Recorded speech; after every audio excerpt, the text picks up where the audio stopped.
সামাজিক দায়বদ্ধতার কথা মাথায় রেখে শান্তিনিকেতন মেডিকেল কলেজ আবারও এগিয়ে এলো প্রান্তিক ও দরিদ্র মানুষের চিকিৎসা পরিষেবায়।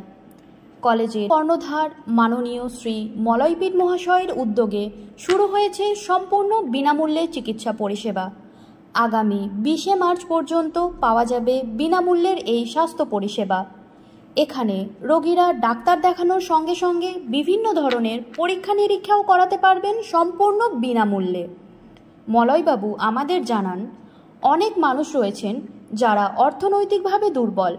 সেই সমস্ত মানুষের কাছে চিকিৎসা পরিষেবা পৌঁছে দেওয়ার লক্ষ্যেই এই ধরনের চিন্তাভাবনা। তিনি এর আগেও শুরু করেছেন 10 টাকার ওপিডি পরিষেবা। এই পরিষেবা থেকেও অনেক মানুষ উপকৃত হচ্ছেন। এখন তিনি আরও এক ধাপ এগিয়ে ঘোষণা করলেন সম্পূর্ণ বিনামূল্যে চিকিৎসা পরিষেবা। মলয়বাবুর এই ইতিবাচক ভাবনা গ্রামগঞ্জের মানুষের কাছে সাড়া ফেলে দিয়েছে। ওনাকে অসংখ্য ধন্যবাদ জানাই আমাদের চ্যানেলের পক্ষ থেকে।